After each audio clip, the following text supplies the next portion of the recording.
A Kingdom's Fate. Lady Rosamond of Whitmore had always followed her father's wishes, until she was forced to wed Sir Hugh Fitzalan, a warrior with a reputation of stone and silence. He barely touched her hand as he spoke, voice low. "You do not want this marriage," he murmured. "Then why do your eyes tell me otherwise?" Chapter 1. The Reluctant Bride. The tapestries of Whitmore Castle swayed gently in the breeze that slipped through the narrow windows, their vibrant colors depicting scenes of ancient battles and noble hunts, a stark contrast to the chilling stillness of the great hall. Lady Rosamond, her fingers tracing the worn embroidery of a unicorn, felt the cold seep into her bones, a mirror of the frost settling in her heart. Today, she was to be wed to Sir Hugh Fitzalan, a man she barely knew, a knight whose name was spoken with a mixture of awe and unease in the hushed corners of the kingdom. Her reflection in the polished silver mirror offered little comfort. The deep emerald gown, embroidered with golden threads depicting the Whitmore stag, felt heavy, a suffocating weight on her slender frame. Her auburn hair, usually cascading freely down her back, was tightly braided and adorned with pearls, a symbol of her submission, her loss of freedom. The face that stared back was pale, the usually bright green eyes shadowed with a trepidation that no amount of rouge could disguise. She was 23, past the age most noble women were wed, a fact that had afforded her a rare measure of independence within the walls of Whitmore. Her father, Lord Edmund, had indulged her spirit, allowing her to oversee the castle accounts, ride astride her beloved mare, and even voice her opinions within reason in matters of court. But the looming threat of war with the neighboring kingdom of Northwood had changed everything. The alliance with Fitzalan and his considerable army was deemed essential. And Rosamond, the only unmarried daughter of Lord Edmund, was the price. A soft knock on the heavy oak door broke her reverie. Her handmaid, Alara, entered, her face etched with a mixture of sympathy and practiced cheerfulness. "My lady, your father awaits you in the chapel. The guests are assembled." Rosamond nodded, her throat tight with unshed tears. Alara, a woman only a few years older than herself, had been her confidant since childhood. She knew the turmoil that raged beneath Rosamond's composed exterior. "He Sir Hugh, is he?" Rosamond couldn't bring herself to finish the question. Alara's smile was gentle. "He is there, my lady. He awaits his bride. He is imposing. But I saw a flicker of something, perhaps not kindness, but respect, in his eyes when your father spoke of you." It was little comfort, but Rosamond clung to the sliver of hope it offered. She had heard tales of Fitzalan, a warrior of unmatched skill, a man hardened by years of battle, a man who had lost his first wife and child to a fever years ago and had never remarried. A man of stone, they said. A man incapable of love. The chapel, bathed in the soft glow of candlelight, was filled with the scent of incense and the hushed murmurs of the assembled guests. Lord Edmund, his face lined with a mixture of pride and a subtle sadness, stood at the altar, his hand resting on the hilt of his sword. Beside him stood Sir Hugh Fitzalan. He was taller than she had imagined, his broad shoulders filling the dark blue tunic embroidered with the silver falcon of his house. His face, framed by dark hair streaked with silver at the temples, was indeed stern, the lines etched deep around his mouth and eyes testament to a life lived under the weight of responsibility and hardship. His eyes, a piercing gray, met hers as she approached, and for a moment, time seemed to stand still. He barely touched her hand as he took it, his fingers calloused and strong, a stark contrast to the softness of her own. The priest began the ancient words of the ceremony, his voice echoing through the vaulted ceiling. Rosamond felt a dizzying sense of unreality, as if she were watching the scene unfold from afar. Then, Sir Hugh spoke, his voice low, barely audible above the priest's droning. "You do not want this marriage," he murmured, his gaze unwavering. It was not a question, but a statement of fact. Rosamond's heart pounded in her chest. She dared to meet his eyes, searching for any sign of mockery, of cruelty. But there was only a strange intensity, a hint of something she couldn't quite decipher. "Then why do your eyes tell me otherwise?" he continued, his voice a mere whisper, a secret shared between them in the midst of the crowded chapel.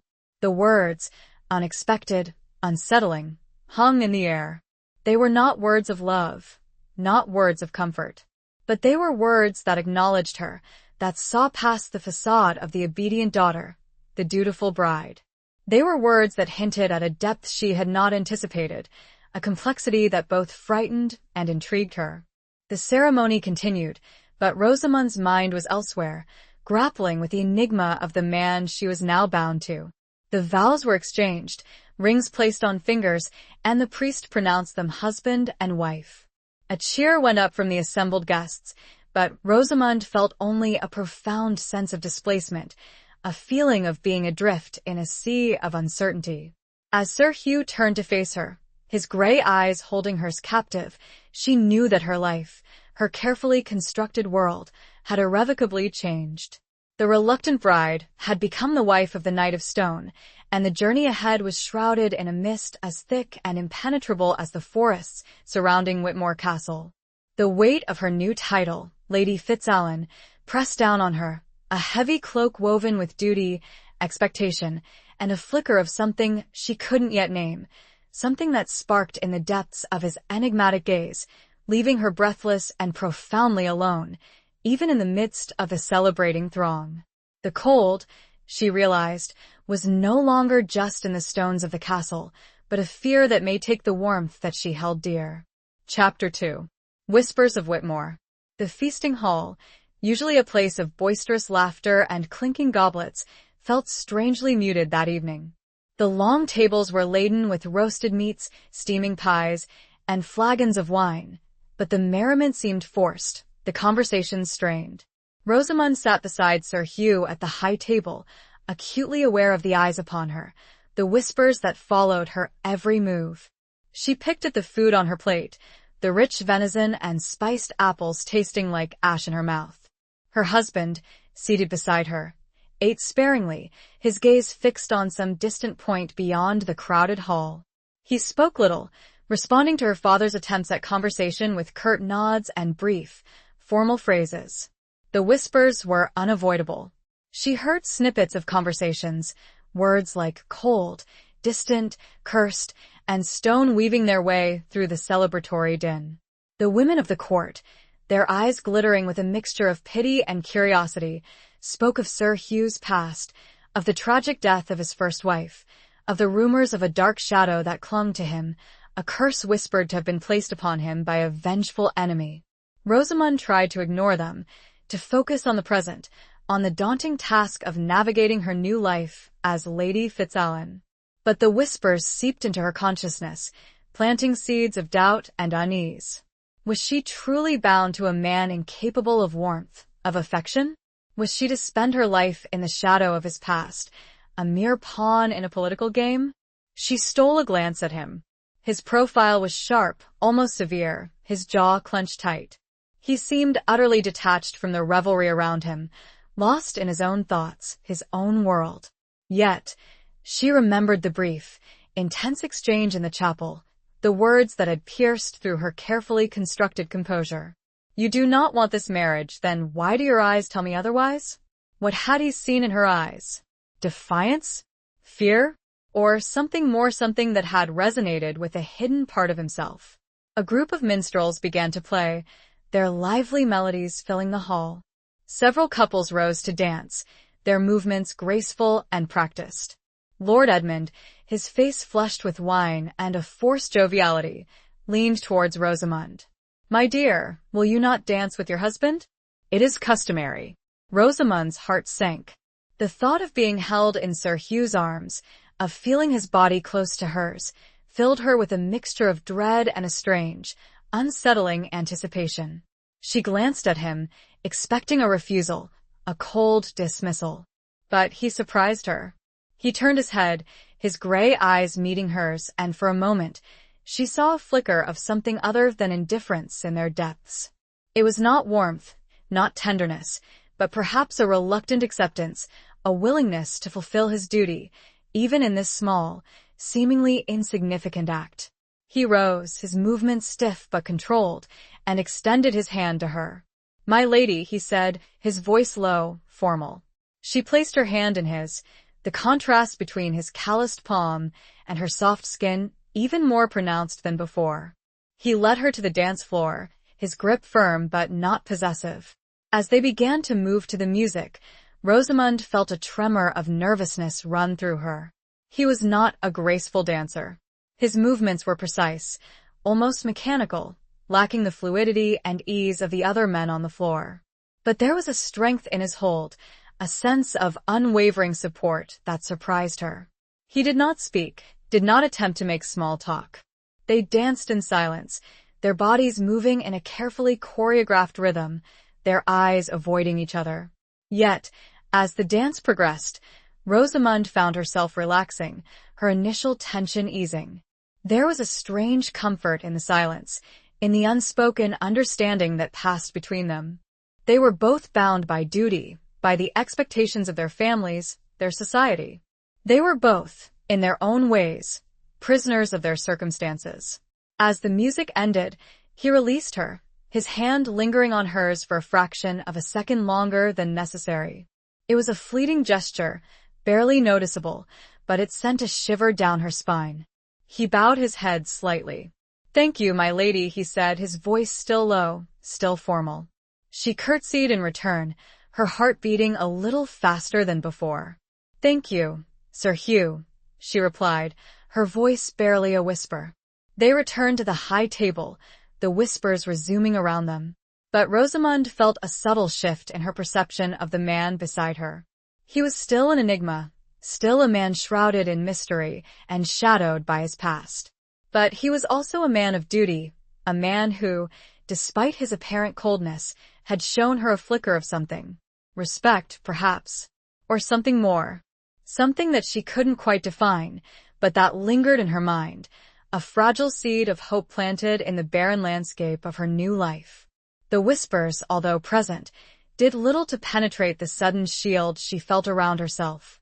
It wasn't a shield of protection, but one of observation.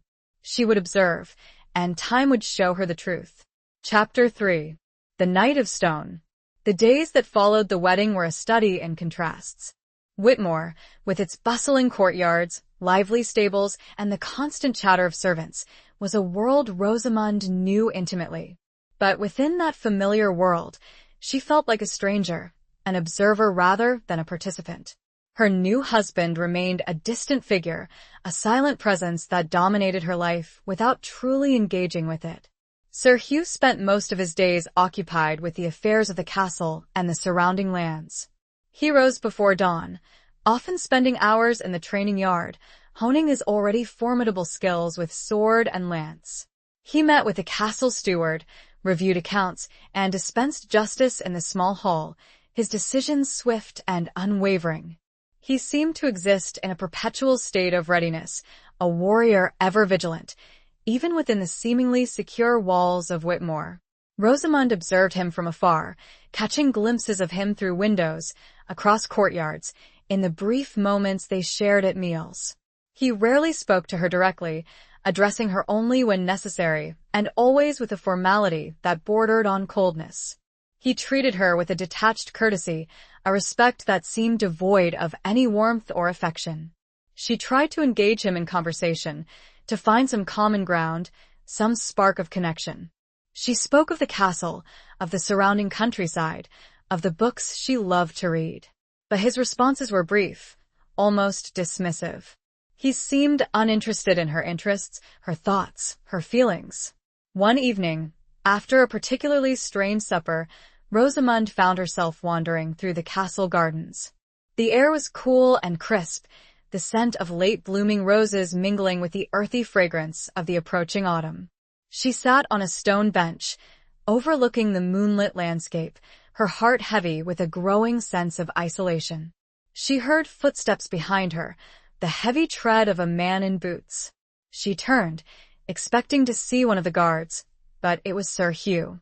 He stood there, silhouetted against the moonlight, his face in shadow. "My lady," he said, his voice low, "is something amiss?" Rosamund hesitated, unsure whether to voice the turmoil that churned within her. I am simply enjoying the evening air, she replied, her voice trembling slightly. He nodded, his gaze fixed on the distant hills. Whitmore is a beautiful place, he said, his voice almost wistful. Your father has cared for it well. It was the most personal thing he had said to her since their wedding. Rosamond seized the opportunity. I have always loved it here, she said, her voice gaining strength. It is my home. He turned his head, his gray eyes meeting hers in the moonlight. And now it is your husband's home as well, he said, his voice devoid of any inflection. Rosamond's heart sank.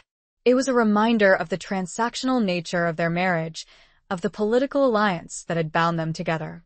Yes, she replied softly, it is.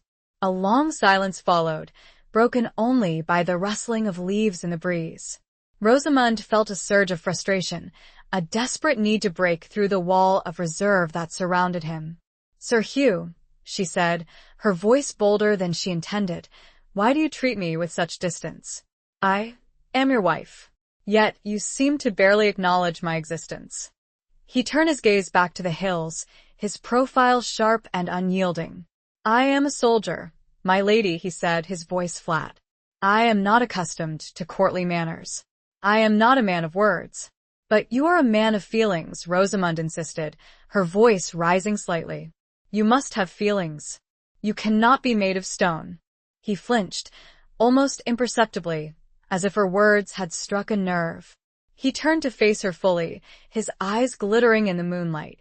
Feelings are a luxury a soldier cannot afford, my lady, he said, his voice harsh. They are a weakness. They cloud judgment. They lead to mistakes. But surely Rosamond began, but he cut her off. I have seen too much death, too much suffering, he said, his voice raw with a pain she had not glimpsed before. I have learned to bury my feelings deep, to build walls around my heart. It is the only way to survive. His words, spoken with such stark honesty, stunned her. She saw, for the first time, the depth of the wounds he carried, the scars of a past that haunted him. She understood, with a chilling clarity, the reason for his coldness, his distance. It was not indifference, but a desperate attempt to protect himself, to shield himself from further pain. She reached out, her hand instinctively moving towards him, but she stopped herself before making contact. He was not ready. He would not welcome her touch. I understand, she said softly, her voice filled with a newfound compassion. He looked at her, his eyes searching hers, as if trying to decipher her sincerity. Then he nodded, a single, curt gesture. Good night, my lady, he said, his voice regaining its usual formality. He turned and walked away, his figure disappearing into the shadows. Rosamond remained on the bench, her heart aching for the man she had married, the knight of stone who carried the weight of his past like a heavy suit of armor. She knew that breaking through those walls would be a long and arduous task, but for the first time since their wedding, she felt a glimmer of hope, a flicker of determination. She would not give up. She would find a way to reach the man beneath the armor, the man who had whispered those unsettling words in the chapel, the man who had, perhaps, seen something in her eyes that mirrored his own hidden pain. The seed was still there, and, she decided, with the quiet roar of a distant lion, she would water the earth around it. Chapter 4. A Cold Hearth. The following days settled into a routine, a fragile dance of avoidance and observation. Rosamond continued to manage the household, overseeing the servants, ensuring the smooth running of the castle. She found solace in the familiar tasks, in the rhythm of daily life. But the emptiness of her marriage, the coldness of her husband, cast a long shadow over everything. Meals were particularly difficult. They ate together in the small dining chamber, a stark contrast to the boisterous gatherings in the great hall. The silence between them was heavy, punctuated only by the clinking of cutlery and the occasional, perfunctory exchange of words. Rosamond tried to make conversation, to draw him out, but his responses were invariably brief and noncommittal. One evening, as they sat facing each other across the narrow table, Rosamond decided to try a different approach. She had noticed that Sir Hugh, despite his apparent lack of interest in anything beyond military matters, had a keen eye for detail.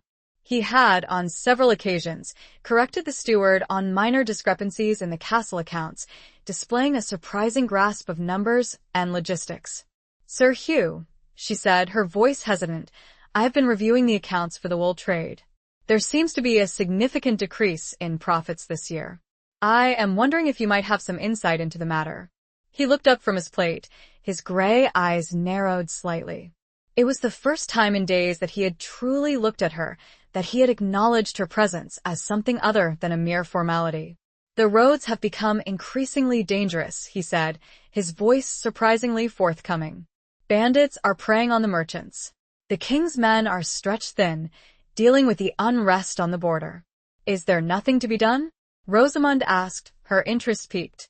He shrugged, a gesture that seemed almost dismissive. "We can increase the patrols, but it is a costly endeavor. The merchants must also take responsibility for their own safety. They should travel in larger groups, hire more guards." Rosamund considered his words. "Perhaps," she said thoughtfully, "we could offer incentives to the merchants. A reduction in taxes, perhaps, or a guarantee of protection from the castle guards." He looked at her again, a flicker of surprise in his eyes. "That is a novel idea, my lady," he said, his voice losing some of its usual formality. "It would require careful consideration, but it might be worth exploring." For the first time since their wedding, Rosamund felt a spark of genuine connection with her husband. They spent the next hour discussing the issue, debating the merits of various solutions. He listened to her suggestions, offered his own insights, and even, on occasion, conceded a point.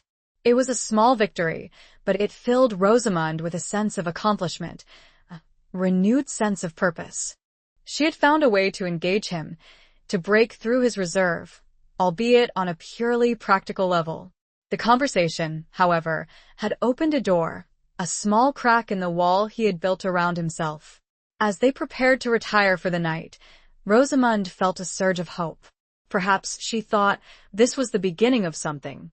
Perhaps she could find a way to warm the cold hearth of their marriage, to create a space where genuine connection, and perhaps even affection, could eventually grow.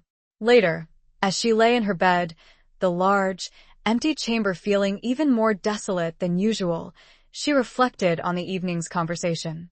She realized that Sir Hugh, despite his warrior's exterior, possessed a sharp mind, a keen understanding of the world beyond the battlefield. He was not simply a man of stone, a man of brute force. He was a man of intellect, a man of strategy. And that, she realized, was something she could admire, something she could respect.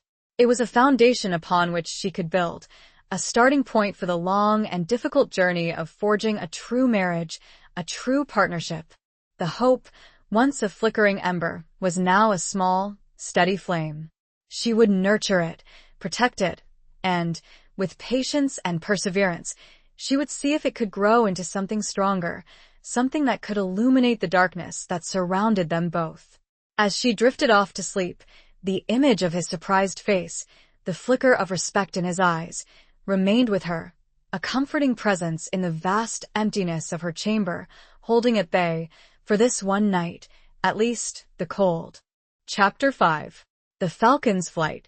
The crisp autumn air carried the scent of wood smoke and decaying leaves as Rosamund walked through the castle courtyard. She had spent the morning in the still room, overseeing the preparation of herbal remedies and preserves for the winter months. The familiar tasks, the comforting aromas, had soothed her restless spirit.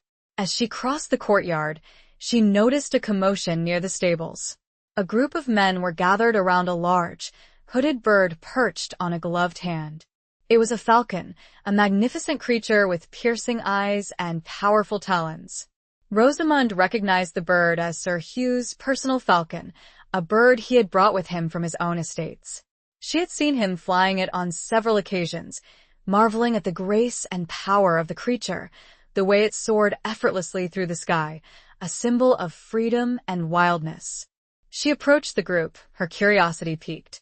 Sir Hugh was standing at the center, his face unusually animated, his eyes fixed on the bird.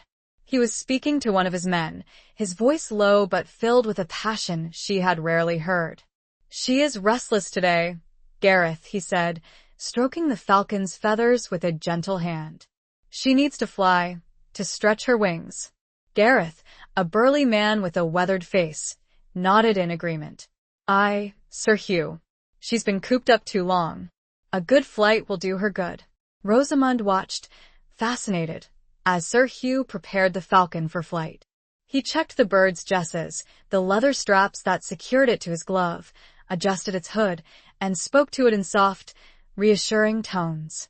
It was a side of him she had never seen before, a tenderness, a connection with a living creature that belied his usual coldness. He looked up and saw her standing there, watching him. For a moment, their eyes met, and she saw a flicker of surprise, perhaps even embarrassment, in his gaze. "My lady," he said, his voice returning to its usual formality. "I did not see you there." "I was admiring your falcon," Rosamund said, her voice soft. "She is a magnificent creature." He nodded, his gaze returning to the bird. "She is," he agreed. "Her name is Shadow." Rosamund stepped closer, her eyes fixed on the falcon. May I see her closer?" she asked, her voice hesitant. He hesitated for a moment, then nodded. He extended his gloved hand towards her, offering her a closer look at the bird. Rosamund reached out, her fingers trembling slightly, and gently stroked the falcon's soft feathers. The bird remained still, its piercing eyes fixed on her, as if assessing her worthiness. "She is beautiful," Rosamund whispered, her voice filled with awe. "She is more than beautiful," Sir Hugh said, his voice surprisingly soft. "She is loyal, fearless, and free. She embodies everything a knight should aspire to be." His words, spoken with such passion, resonated with Rosamund. She understood, in that moment, the deep connection he felt with the bird, the way it represented the qualities he valued most, the qualities he himself strove to embody. He removed the falcon's hood, revealing its sharp, intelligent eyes. The bird ruffled its feathers, its gaze fixed on the open sky. "Would you like to see her fly, my lady?" Sir Hugh asked, his voice still softer than usual.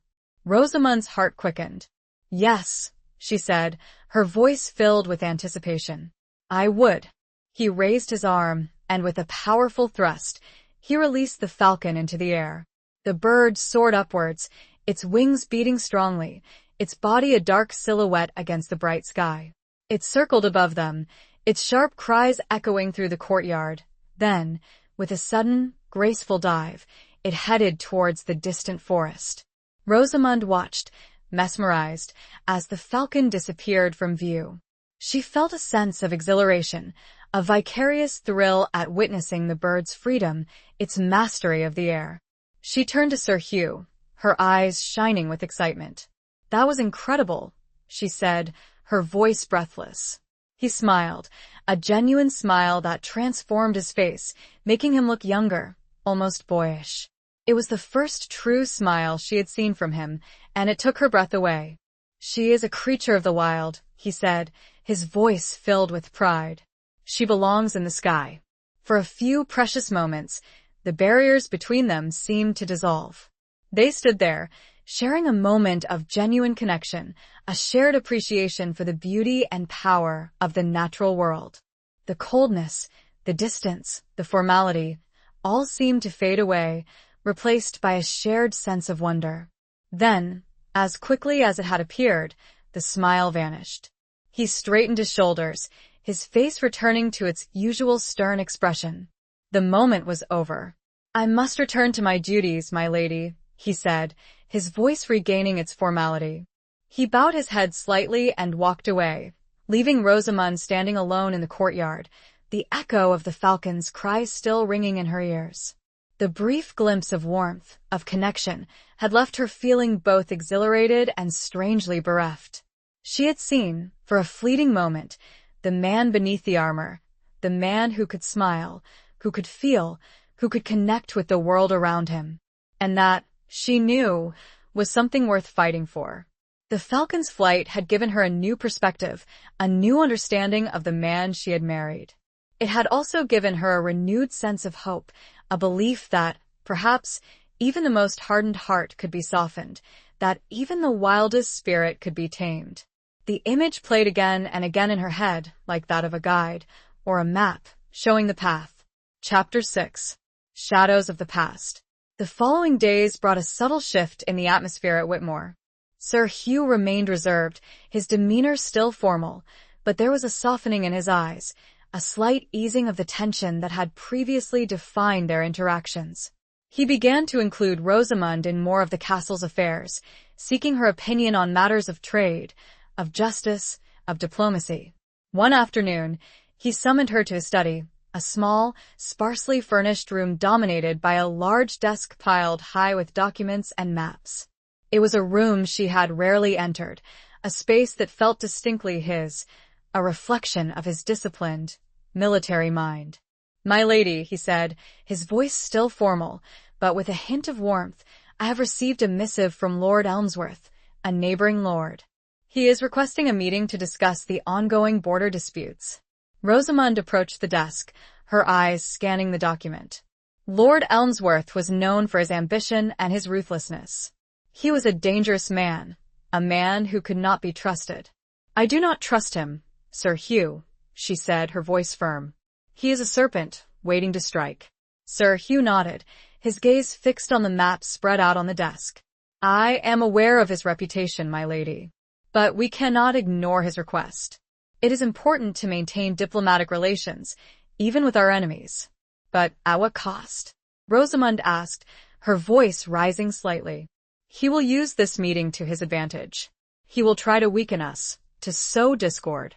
Sir Hugh looked up at her, his gray eyes searching hers. "I am not a fool, my lady," he said, his voice quiet but firm. "I will not be caught unawares. I will be prepared for his treachery." He paused, then added, his voice softer, "I value your counsel, Rosamond. You have a keen understanding of these matters. I would appreciate your presence at the meeting." It was the first time he had called her by her given name, without the formal "my lady." It was a small gesture, but it sent a shiver down her spine. It was a sign of trust, of growing intimacy. "I will be there, Sir Hugh," she said, her voice filled with a newfound confidence. The meeting with Lord Elmsworth was tense and fraught with unspoken threats. Elmsworth, a tall, imposing man with a cruel smile and calculating eyes, tried to dominate the conversation, using flattery and veiled threats in equal measure. But Sir Hugh remained calm and composed, parrying Elmsworth's every move with a skill that surprised Rosamond. He was a master of strategy, both on the battlefield and in the negotiating chamber. Rosamond, seated beside him, played her part, offering subtle support, reinforcing his arguments and subtly undermining Elmsworth's attempts to gain an advantage. She spoke little, but her presence was felt, her quiet strength adding weight to Sir Hugh's words. As the meeting drew to a close, Elmsworth, his face flushed with frustration, made one last attempt to intimidate them. "I hope, Sir Hugh," he said, his voice dripping with sarcasm, "that you are not underestimating the threat from Northwood. They are a formidable enemy." Sir Hugh met his gaze, his eyes unwavering. "I do not underestimate any enemy, Lord Elmsworth," he said, his voice cold and hard.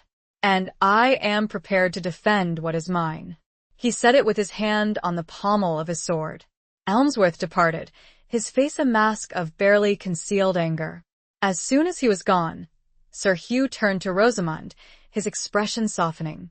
"Thank you, Rosamond," he said, his voice filled with genuine gratitude. "Your presence was invaluable. You have a gift for diplomacy."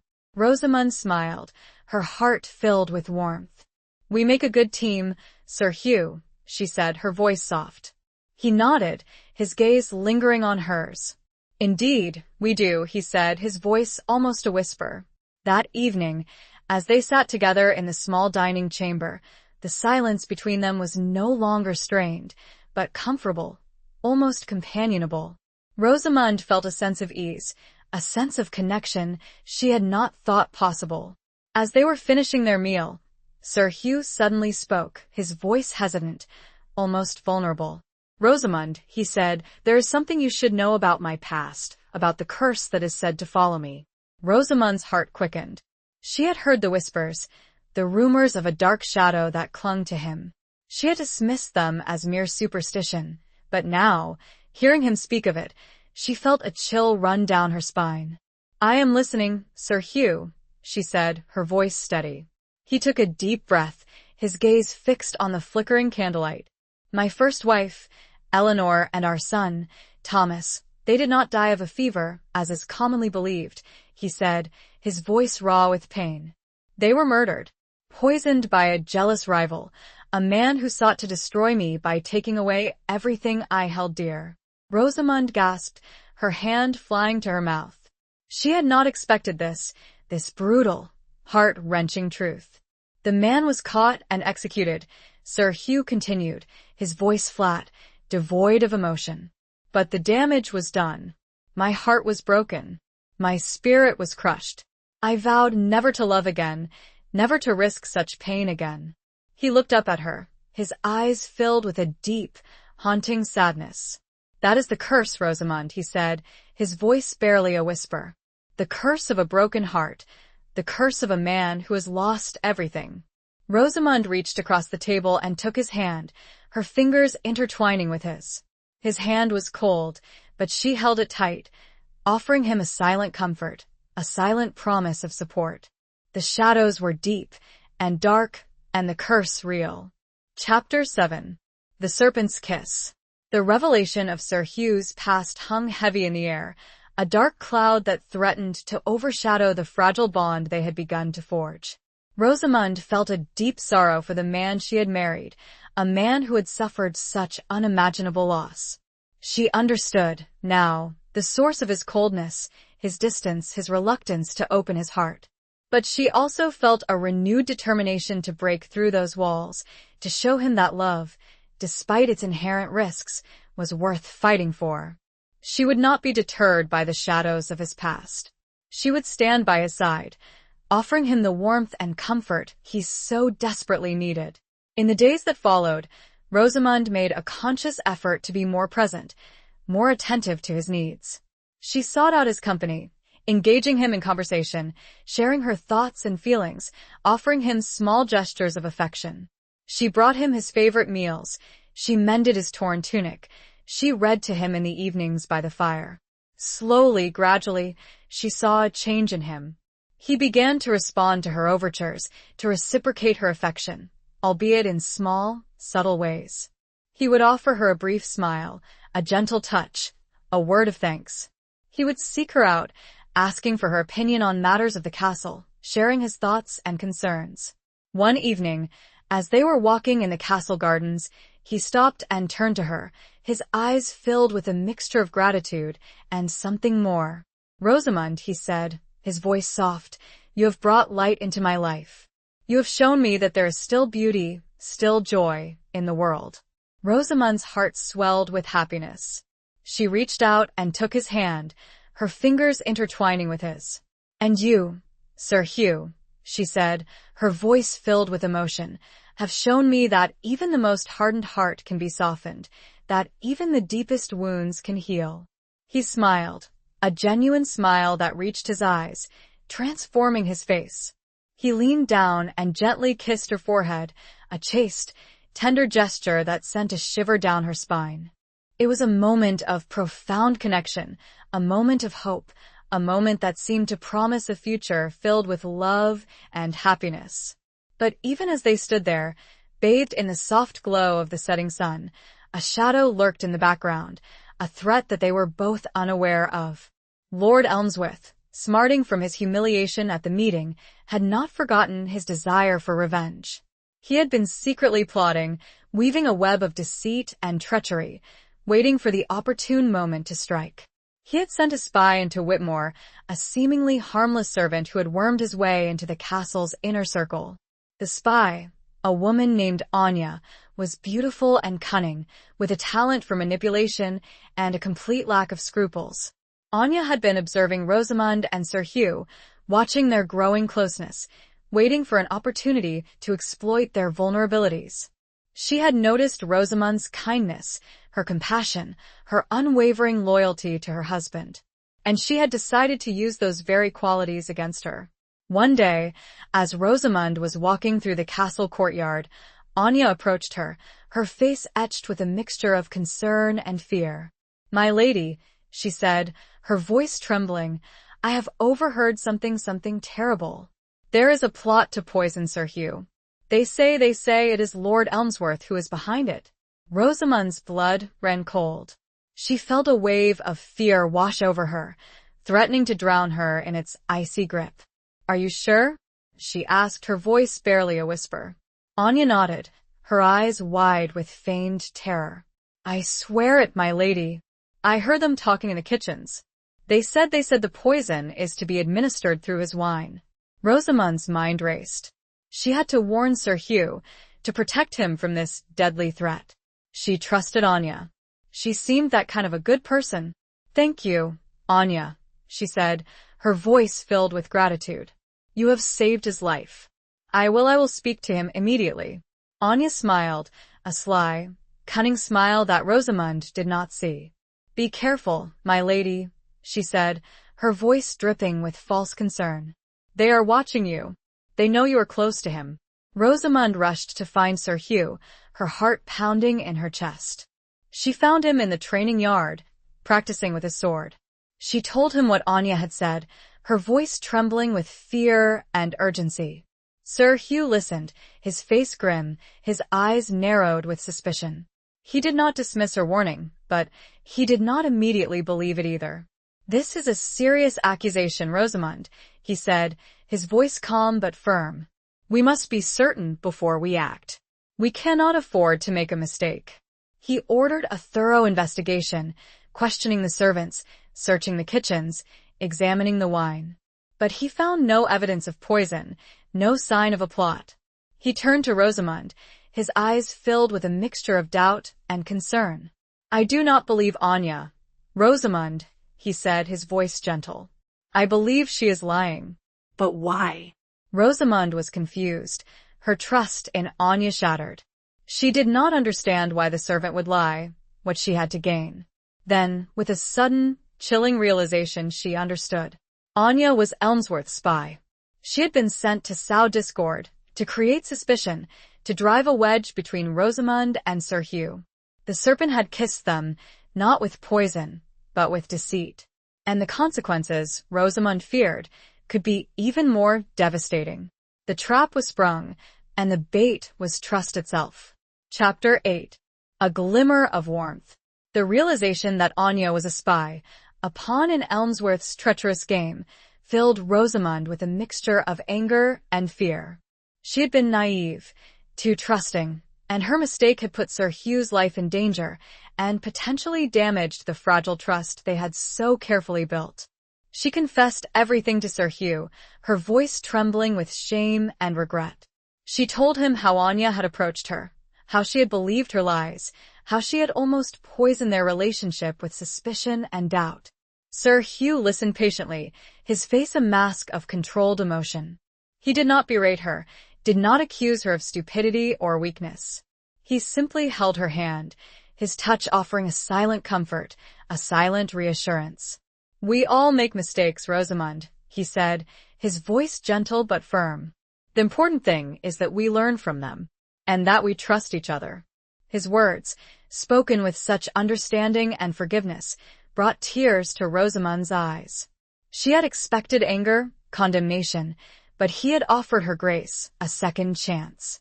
"But how can we trust each other?" she asked, her voice choked with emotion. "When there are spies among us, when we cannot be sure who is friend and who is foe." Sir Hugh squeezed her hand, his gaze unwavering. "We trust each other by being honest with each other," he said, his voice firm. "By sharing our fears, our doubts, our vulnerabilities. By building a foundation of love and loyalty that cannot be shaken by deceit or treachery." He ordered Anya's arrest, and the spy was quickly apprehended. Under questioning, she confessed everything, revealing Elmsworth's plot and her role in it. She was imprisoned, awaiting trial and punishment.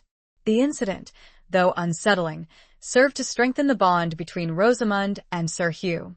They had faced a crisis together, and they had emerged from it stronger, more united than before. The serpent's kiss had failed to poison their love. Instead, it had made them more aware of the dangers that surrounded them, more determined to protect each other. In the days that followed, a new sense of warmth, of intimacy, blossomed between them. They spent more time together, sharing meals, walking in the gardens, reading by the fire. They talked openly, sharing their thoughts, their feelings, their hopes for the future. Sir Hugh, once so reserved, so distant, began to open up, revealing a side of himself that Rosamund had only glimpsed before. He told her stories of his childhood, of his training as a knight, of his adventures on the battlefield. He spoke of his dreams, his aspirations, his fears. He also spoke of his love for Eleanor, his first wife, and of the devastating pain of her loss. He admitted that he had been afraid to love again, afraid to risk such pain again. But he also confessed that Rosamund had changed him, that she had shown him that love was worth the risk, that it was possible to heal, to find happiness again. One evening, as they sat together by the fire, he took her hand and looked into her eyes, his gaze filled with a tenderness that took her breath away. "Rosamund," he said, his voice soft, "I have been a fool. I have allowed my past to control me, to keep me from embracing the present. But you have shown me that there is still hope, still love in the world. And I am beginning to believe that I can be happy again. With you." Rosamund's heart swelled with joy. She leaned in and kissed him, a gentle, tender kiss that sealed their bond, their commitment to each other. It was a kiss of hope, of healing, of a love that had blossomed in the midst of darkness and adversity. The cold hearth of their marriage was finally warming, the embers of affection glowing brighter with each passing day. They were still surrounded by dangers, by enemies who sought to destroy them. But they were no longer alone. They had each other. And that, they knew, was all that mattered. The curse, it seemed, was beginning to lift, its power weakened by the growing strength of their love. As they held each other close, the fire crackling merrily beside them, the shadows seemed to recede, replaced by a glimmer of warmth, a promise of a brighter future. They knew that the journey ahead would be challenging. But it was also, for the first time in long, a future filled with possibility, with love, and with the chance for a happiness neither could have foreseen in their union's beginning. Chapter 9. The Tournament of Tears. Word arrived from King Alaric, summoning the lords of the realm to a grand tournament at the capital. It was a call to arms disguised as a celebration, a chance for the king to assess the strength of his vassals and to solidify alliances in the face of growing unrest on the borders. Sir Hugh, despite his reservations about leaving Whitmore unprotected, knew that he could not refuse the king's summons. It was his duty to attend, to demonstrate his loyalty, and to prove his worth as a warrior. Rosamund, though fearful for his safety, understood the necessity of his departure. She had seen the glint of excitement in his eyes when the summons arrived, the eagerness of a warrior to test his skills, to compete against the best knights in the realm. She helped him prepare for the journey, overseeing the packing of his armor, his weapons, his supplies. She made sure that Shadow, his falcon, was well cared for, ready to accompany him on the journey. The day of his departure arrived, a crisp autumn morning with a hint of frost in the air. Rosamund stood beside him in the courtyard, watching as he mounted his warhorse, a magnificent black stallion named Thunder. He looked down at her, his gray eyes filled with a mixture of affection and concern. "I will return, Rosamund," he said, his voice soft. "I promise you." Rosamund smiled, her heart filled with a bittersweet mixture of pride and sadness. "I know you will, Sir Hugh," she said, her voice steady. "And I will be waiting for you." He leaned down and kissed her, a lingering kiss that spoke of love, of longing, of a bond that had grown stronger with each passing day. Then, he spurred his horse and rode away, leading his men through the castle gates, towards the capital. Rosamund watched him go, her heart heavy with a sense of foreboding.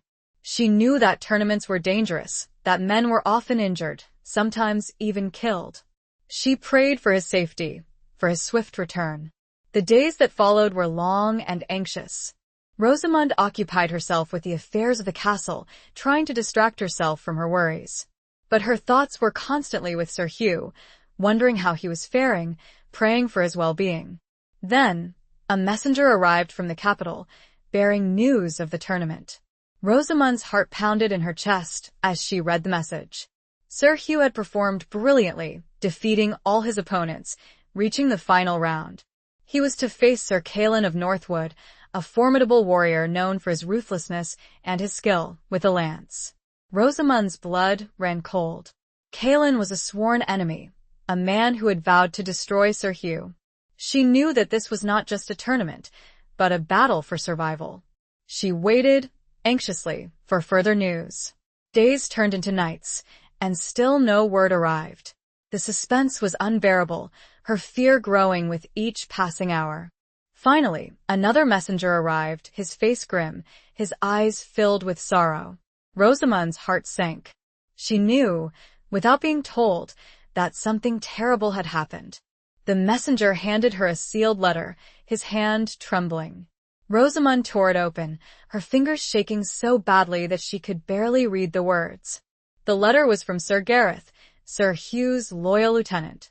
It informed her that Sir Hugh had been gravely wounded in the final joust. Callan's lance had pierced his armor, striking him in the chest. He was alive, but his condition was critical. Rosamund gasped, her hand flying to her mouth. She felt a wave of dizziness wash over her, threatening to pull her under. She swayed, her vision blurring, and would have fallen if Alara, her faithful handmaid, had not caught her. Alara helped her to a chair, her face etched with concern. "My lady," she said, her voice trembling. "What is it? What has happened?" Rosamund could barely speak. She handed Alara the letter, her eyes filled with tears. Alara read the message, her face paling with each word.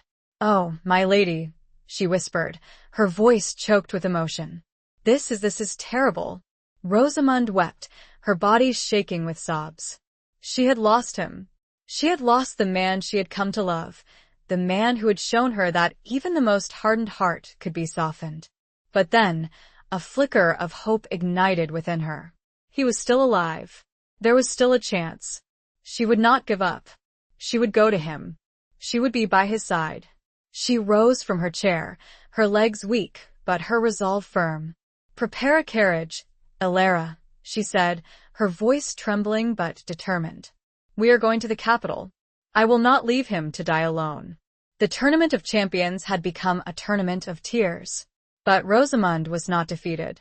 She would fight for her husband, for their love, with every ounce of strength she possessed.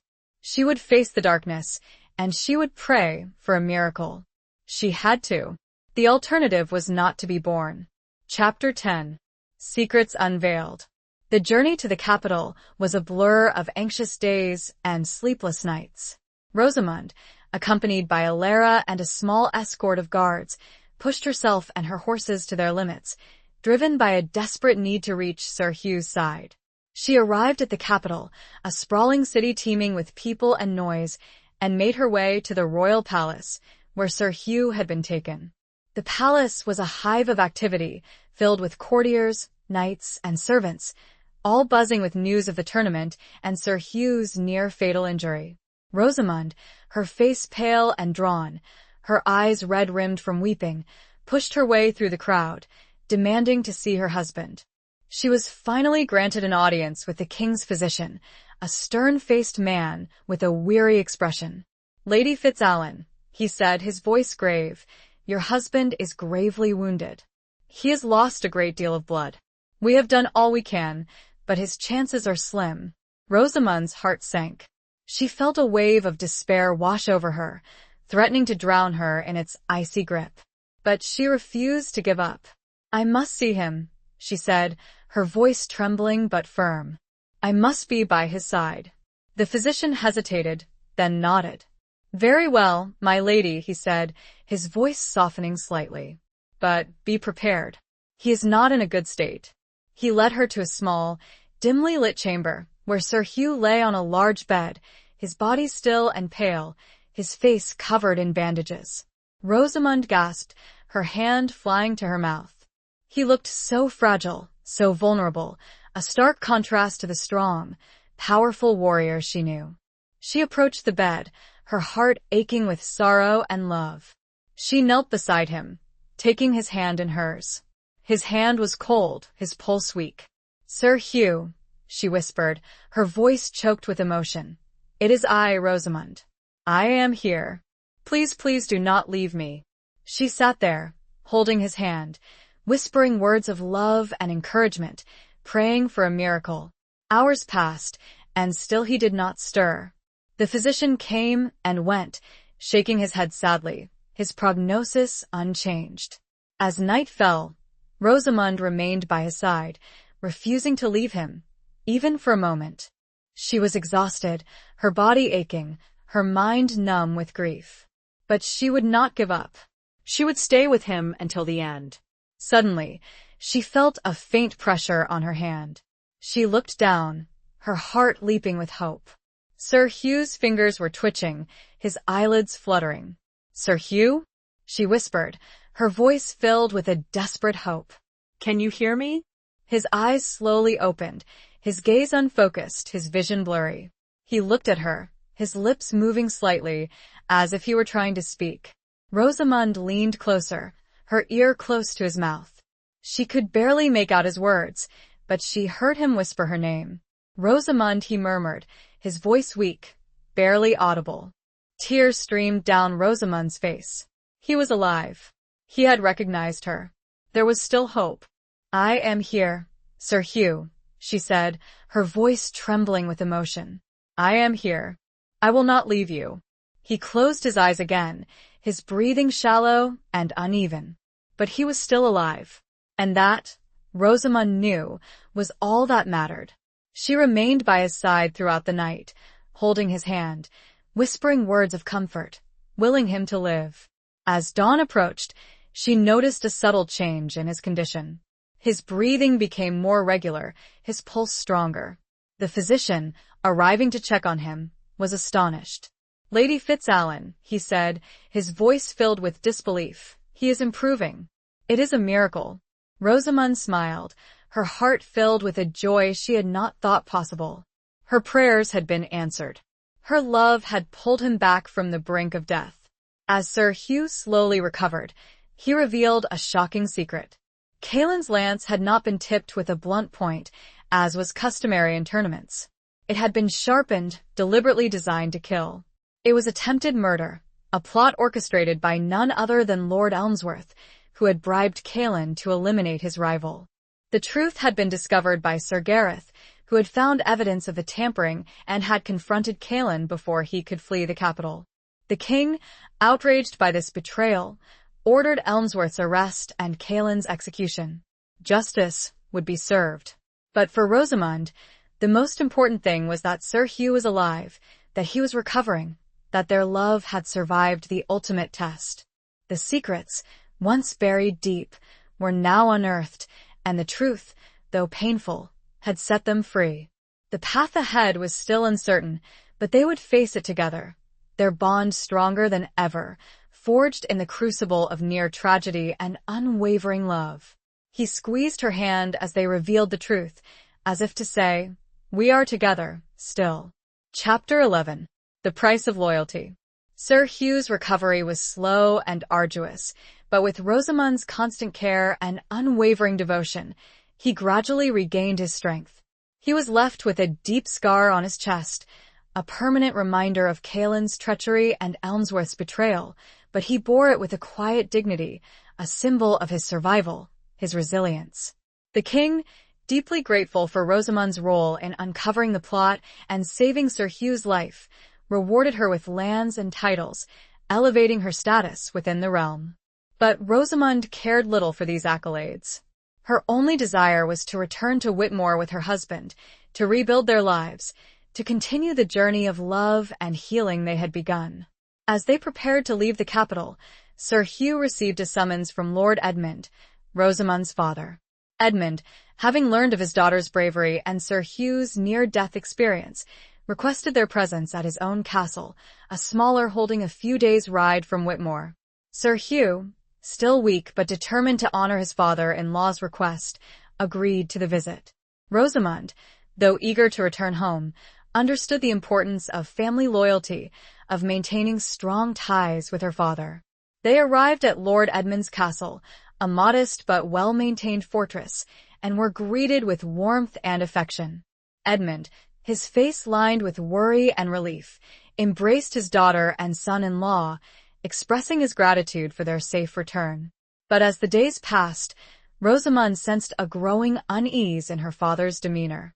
He seemed distracted, preoccupied, his usual jovial nature replaced by a subtle tension.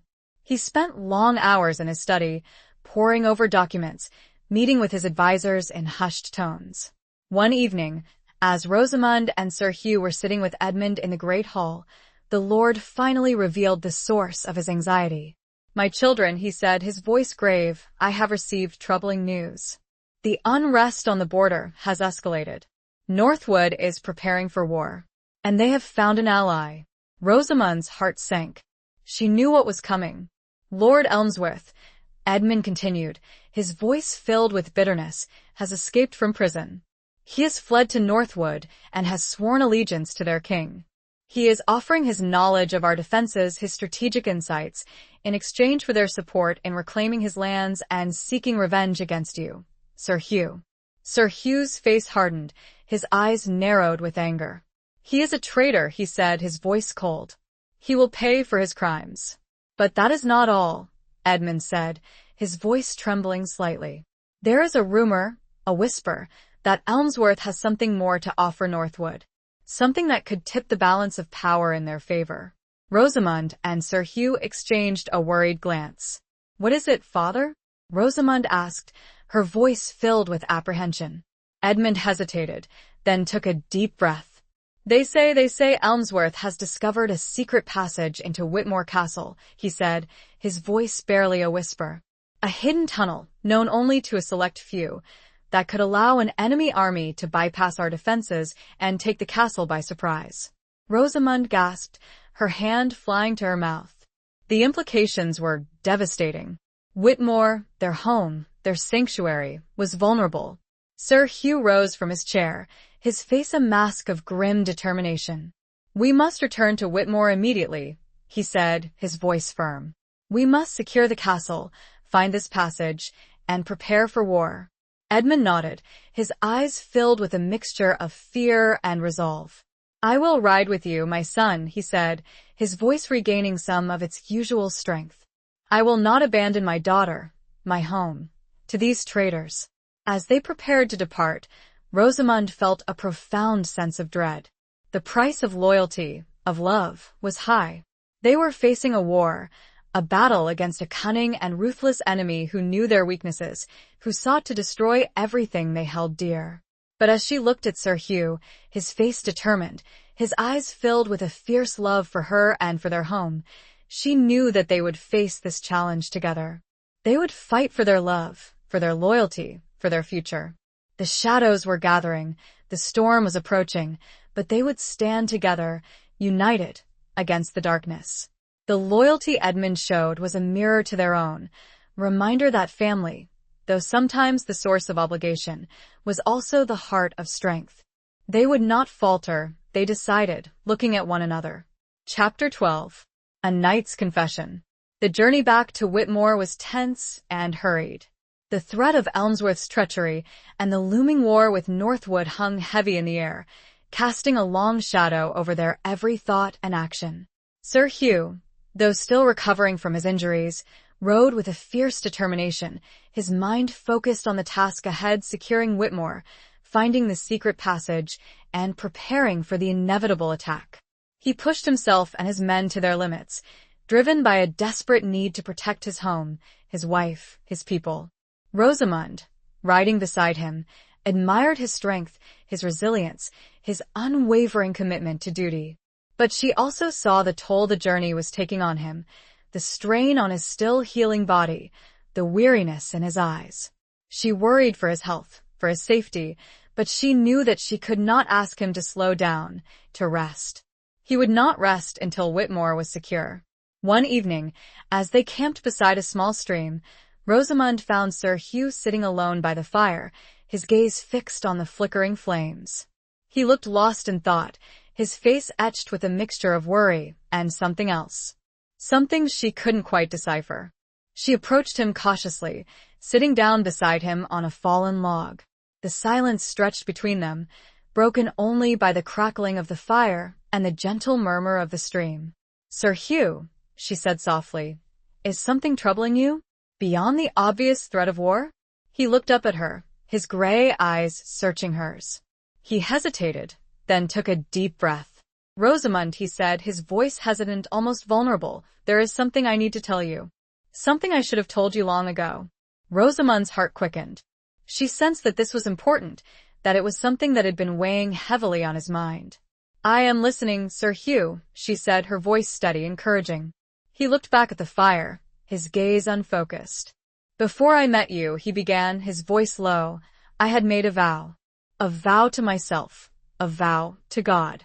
I had sworn that I would never love again, never marry again, never risk the pain of losing someone I cared for." Rosamund nodded, her heart aching for the pain he had endured, the pain that had led him to make such a vow. "But then I met you," he continued, his voice gaining strength. "And everything changed. You broke through my defenses, you challenged my assumptions, you showed me that love was still possible, that it was worth the risk." He turned to face her, his eyes filled with a tenderness that took her breath away. "I fell in love with you, Rosamund," he said, his voice raw with emotion. "Slowly, gradually, against my will, against my better judgment. But I fell deeply, irrevocably in love with you." Tears welled up in Rosamund's eyes. She had longed to hear those words, to know that her love was reciprocated, that he felt the same depth of emotion that she did. "And I love you, Sir Hugh," she said, her voice trembling with emotion. "With all my heart, with all my soul." He reached out and took her hand, his fingers intertwining with hers. "But there is more," he said, his voice hesitant again. "The vow, I broke it. I married you. And now I fear that I have brought a curse upon us, that my broken vow will bring misfortune, suffering, even death." Rosamund's heart sank. She had heard the whispers of a curse, the rumors of a dark shadow that clung to him. She had dismissed them as mere superstition, but now, hearing him speak of it, she felt a chill run down her spine. "Sir Hugh," she said, her voice firm, "I do not believe in curses. I believe in love, in loyalty, in the power of the human spirit to overcome adversity. We will face whatever comes together. We will not be defeated by fear, by superstition." He looked at her, his eyes searching hers, as if trying to gauge her sincerity. "But what if I am the cause of your suffering?" he asked, his voice filled with anguish. "What if my broken vow brings harm to you?" Rosamund leaned in and kissed him, a gentle, tender kiss that conveyed all the love and reassurance she felt. "You are not the cause of my suffering, Sir Hugh," she said, her voice soft but firm. "You are the source of my joy, my strength, my happiness. I would rather face 1,000 dangers with you than live a life of safety without you." His eyes filled with tears, tears of relief, of gratitude, of a love that had finally found its voice. He pulled her close, embracing her tightly, his body shaking with emotion. "Thank you, Rosamund," he whispered, his voice choked with emotion. "Thank you for loving me, for believing in me, for giving me the strength to face my demons." As they held each other close, the fire crackling beside them, the stars twinkling above them, Rosamund felt a sense of peace, of completeness, she had never known before. The night's confession had lifted a burden from his soul, and it had strengthened their bond, their love, even further. They were ready to face whatever came their way, united, together, their love a beacon of hope in the gathering darkness. The vow, he realized, was to himself, and he could choose to release it, to forge a new vow, a stronger one. Chapter 13. The Gathering Storm. They arrived at Whitmore under the cover of darkness, the castle looming before them like a silent sentinel, its familiar silhouette both comforting and ominous. The news of Elmsworth's alliance with Northwood and the threat of the secret passage had cast a long shadow, transforming their home into a potential battleground. Sir Hugh, despite his weariness, immediately set about securing the castle. He doubled the guard, ordered the inspection of every wall and tower, and began the search for the rumored secret passage. He worked tirelessly, driven by a fierce determination to protect his home and his people. Rosamund, too, was busy, overseeing the preparations for war.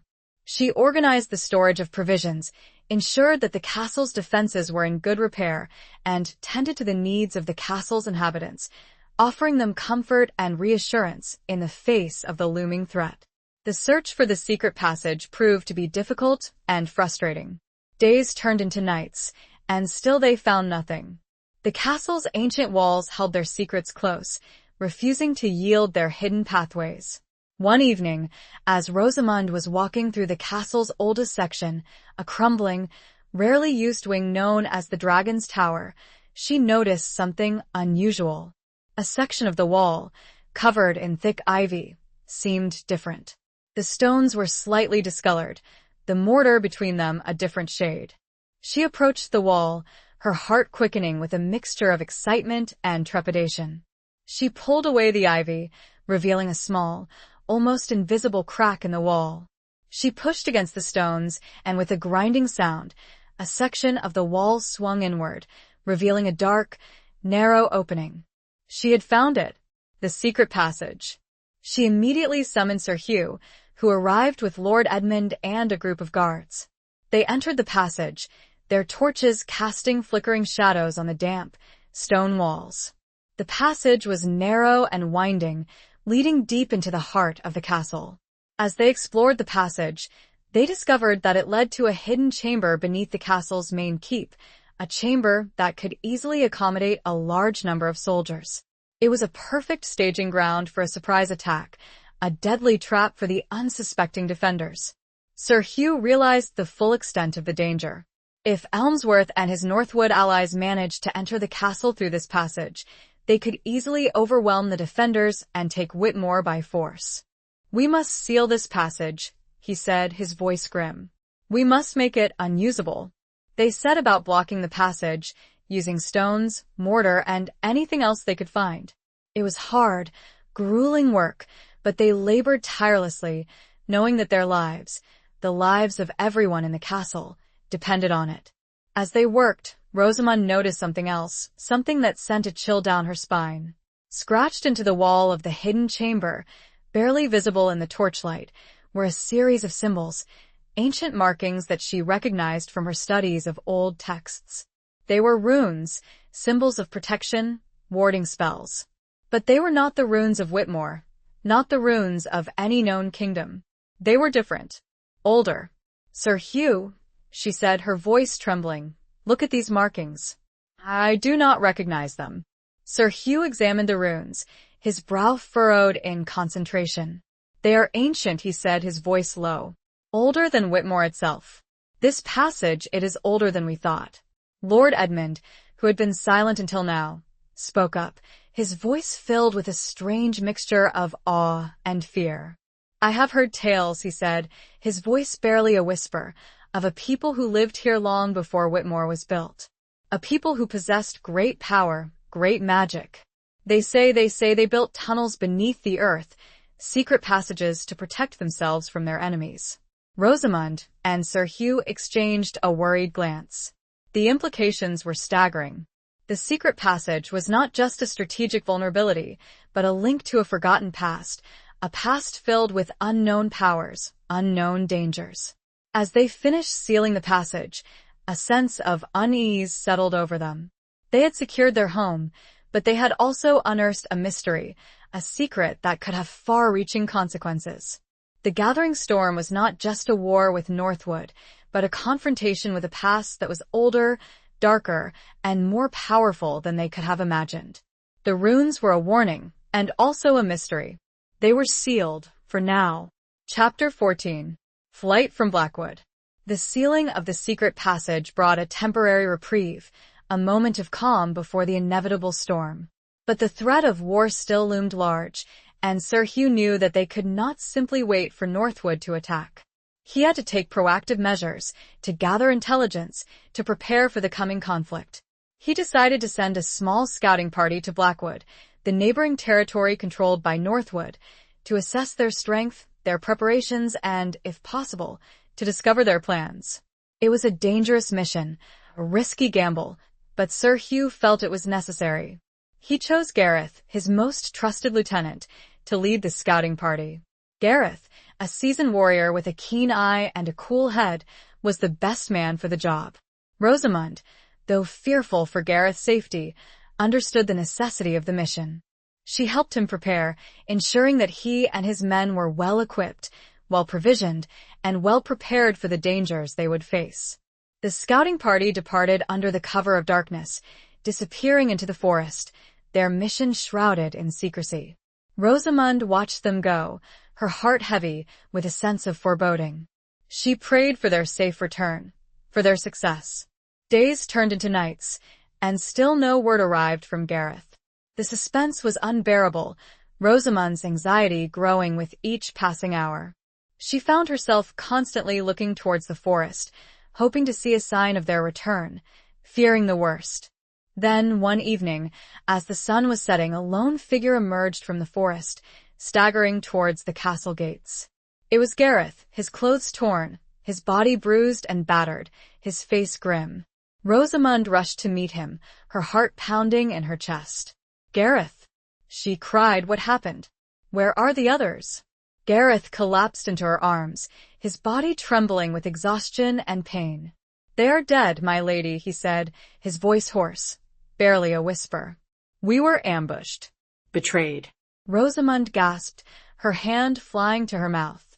She helped Gareth into the castle, tending to his wounds, listening to his harrowing tale. Gareth and his men had reached Blackwood, gathering valuable intelligence about Northwood's preparations. But as they were returning to Whitmore, they had been ambushed by a large force of Northwood soldiers, led by none other than Lord Elmsworth himself. It was a trap, carefully laid and expertly sprung. Gareth's men had fought bravely, but they were outnumbered, outmatched.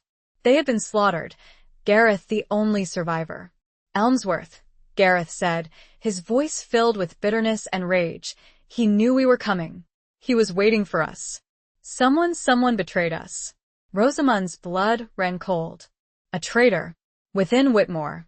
Someone had leaked information to Elmsworth, leading Gareth and his men to their deaths. "Who?" she asked, her voice trembling with anger and fear. "Who could have done this?" Gareth hesitated, then looked at her, his eyes filled with a mixture of sorrow and suspicion. "I do not know, my lady," he said, his voice low. "But there are whispers. Rumors." "What rumors?" Rosamund demanded, her voice rising slightly. Gareth looked around, as if afraid of being overheard. They say there is someone close to Sir Hugh," he said, his voice barely a whisper, "someone he trusts who is secretly working for Elmsworth." Rosamund's mind raced. Someone close to Sir Hugh. Someone he trusted. Who could it be? Her thoughts immediately went to her father, Lord Edmund. He had been acting strangely since their arrival at his castle. He had been distracted, preoccupied, his usual jovial nature replaced by a subtle tension. Could he be the traitor? But the thought was unbearable. Her own father? Betraying her husband, betraying Whitmore? It was unthinkable. Yet, the seed of doubt had been planted. And as she looked at Gareth, his eyes filled with suspicion, she knew that she could not ignore it. She had to find the truth, no matter how painful it might be. The flight from Blackwood had brought not only tragedy and loss, but also a new, insidious threat, the threat of betrayal from within. The enemy was not just at the gates, but inside the castle walls, hiding in the shadows, waiting to strike. The trust, once so strong, was now fractured, replaced by suspicion and fear. The web was tightening, and the spider, she feared, was closer than she thought. This war was no longer about swords, it was about minds. Chapter 15. Sanctuary Found. The suspicion that a traitor lurked within Whitmore's walls cast a dark shadow over the castle, poisoning the atmosphere with doubt and fear. Rosamund, torn between her love for her father and her loyalty to her husband, found herself caught in a web of conflicting emotions, unable to trust anyone completely. She confided in Sir Hugh, sharing Gareth's suspicions, her own fears. Sir Hugh, though initially reluctant to believe that someone close to him could be a traitor, listened to her concerns, his face grim, his eyes narrowed with a mixture of anger and hurt. They agreed that they had to be cautious, to watch everyone, to trust no one completely. They had to find the traitor, to expose them, before they could do any more damage. But the constant suspicion, the fear of betrayal, took its toll. The once warm atmosphere of Whitmore became cold and strained, the castle's inhabitants looking at each other with suspicion and distrust. Rosamund, feeling increasingly isolated and vulnerable, found herself drawn to the castle chapel, a small, quiet sanctuary where she could escape the turmoil and find solace in prayer.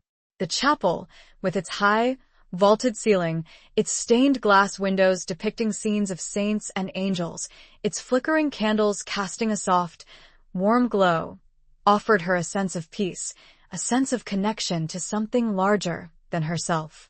One evening, as she was kneeling in prayer, she heard a soft footstep behind her. She turned, expecting to see Alara, her faithful handmaid, but it was Sir Hugh.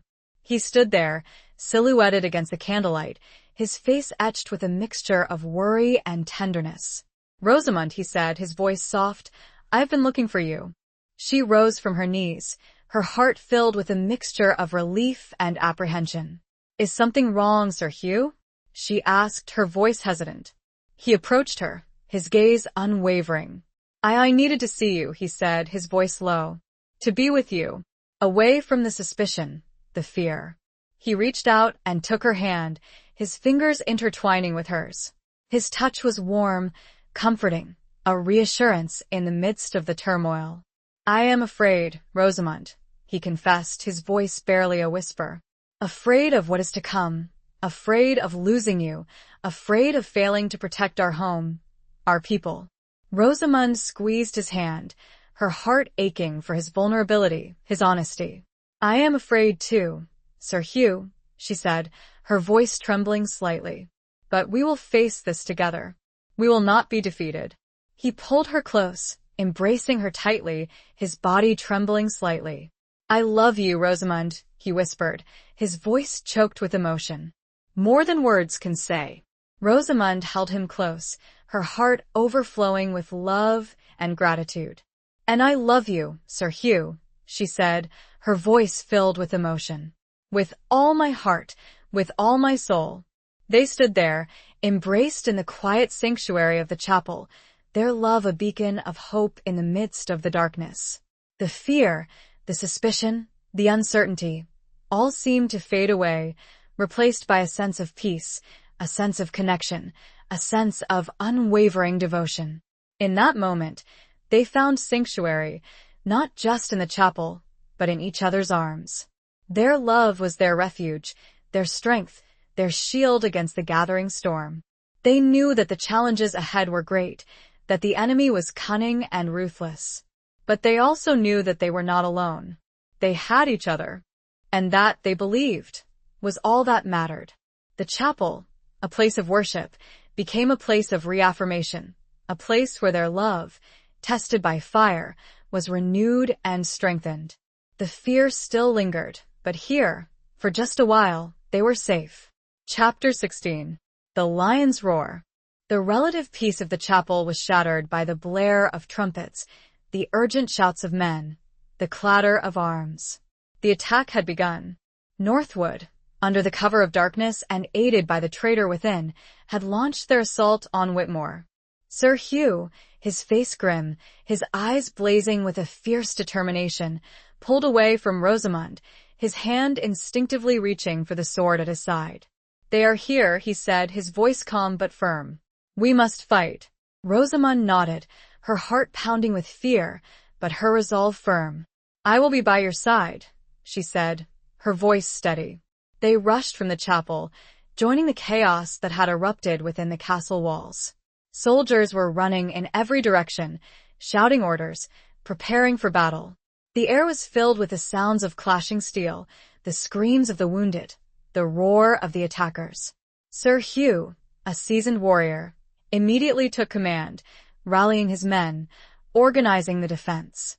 He was a force of nature, his presence inspiring his troops, his sword a whirlwind of death, cutting down the enemy with ruthless efficiency. Rosamund, though not a warrior, refused to remain idle. She helped tend to the wounded, offering them comfort and care, her presence a beacon of hope in the midst of the carnage. She also directed the servants, organizing the distribution of supplies, ensuring that the defenders had everything they needed to fight. As the battle raged, Rosamund caught sight of a familiar figure fighting alongside the Northwood soldiers. It was Lord Elmsworth, his face twisted with hatred and rage, his sword dripping with blood.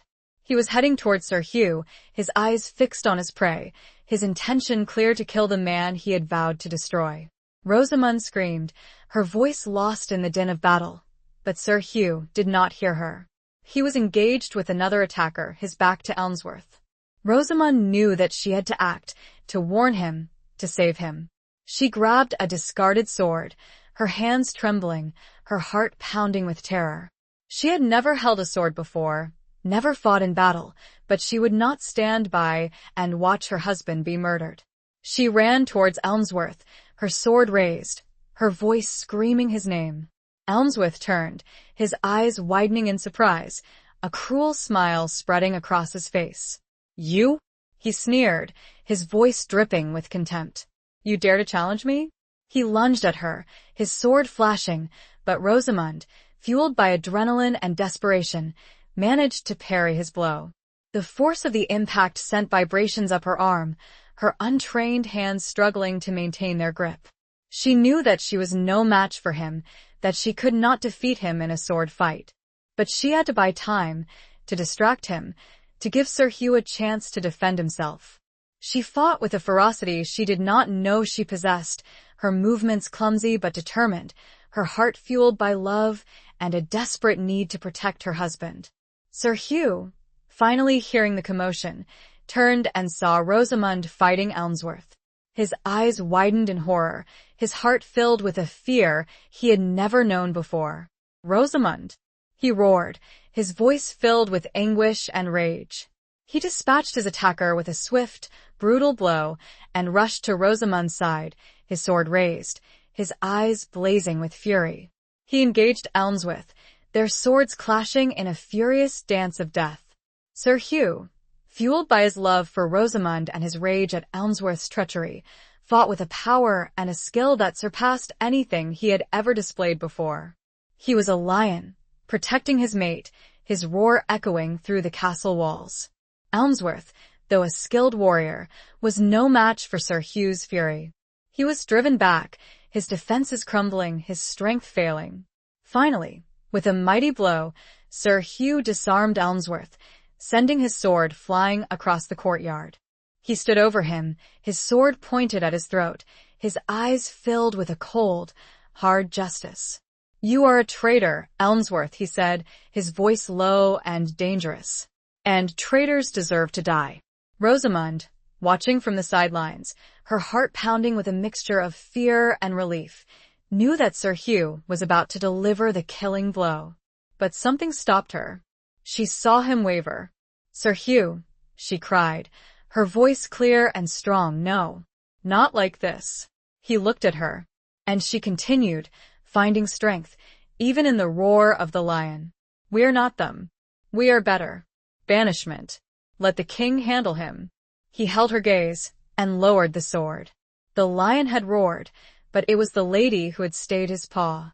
The battle was far from over, but a crucial victory had been won. And it had been won not just with strength, but with mercy. Chapter 17. Battle for the Dawn.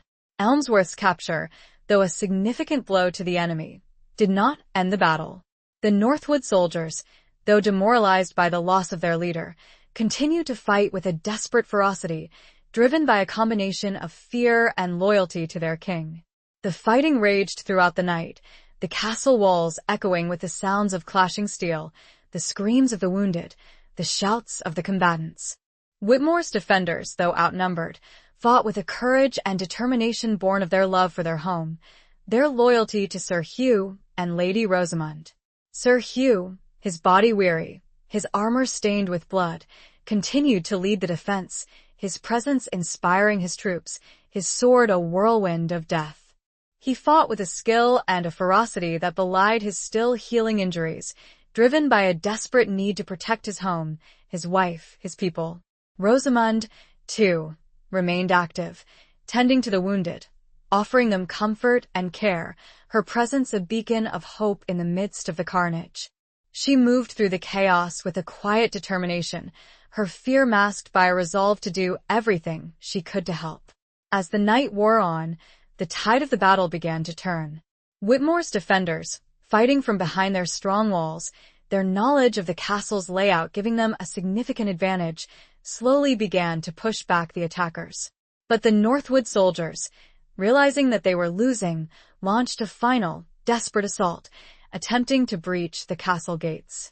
They gathered around a massive battering ram, their combined strength focused on breaking through the thick oak doors. Sir Hugh, seeing the danger, rallied his men, leading a counterattack to defend the gates. The fighting was fierce, brutal, hand-to-hand combat, the outcome uncertain. Suddenly, a cry went up from the castle walls. "Look!" Reinforcements. Rosamond, looking towards the east, saw a sight that filled her heart with hope. A large force of soldiers, bearing the banners of Lord Edmund, Rosamond's father, were riding towards the castle, their swords glinting in the pre-dawn light. Edmund, having learned of the attack on Whitmore, had gathered his forces and ridden through the night to come to their aid. He had not betrayed them. He was loyal, his earlier strange behavior explained by his secret preparations for war, his efforts to gather intelligence and prepare his troops. The arrival of Edmund's reinforcements turned the tide of the battle decisively. The Northwood soldiers, caught between Whitmore's defenders and Edmund's fresh troops, were overwhelmed, their attack broken, their resistance crumbling. They were routed, driven from the castle walls, pursued by the victorious defenders. The battle was over. Whitmore had been saved. As the sun rose, casting a golden glow over the blood-soaked battlefield, Rosamond and Sir Hugh stood together on the castle walls, watching as the remnants of the Northwood army fled into the forest. They were exhausted, battered, and bruised, but they were alive. And they had won. Sir Hugh turned to Rosamond, his face etched with fatigue, but his eyes filled with a deep love and gratitude. "We did it, Rosamond," he said, his voice hoarse. "We saved Whitmore." Rosamond smiled, her heart overflowing with joy and relief. "We did it together," she said, her voice trembling with emotion. They embraced, their bodies clinging to each other, their love a bond that had been tested by fire and had emerged stronger than ever. The battle for the dawn was over, and they had won. But the victory was bittersweet, the cost high. Many lives had been lost, many wounds inflicted. The scars of the battle would remain, a permanent reminder of the darkness they had faced, the courage they had shown, the love that had sustained them. The traitor, it turned out, was a young squire, bribed by Elmsworth. He was dealt with swiftly. But the relief of finding the traitor was overshadowed by the carnage, the loss. They had won, yes. But at what price? That question would haunt them, even in victory. Chapter 18. Scars of Love. The aftermath of the battle was a time of both relief and sorrow. The joy of victory was tempered by the heavy losses they had suffered. Many brave men and women had died defending Whitmore, their lives sacrificed to protect their home, their loved ones.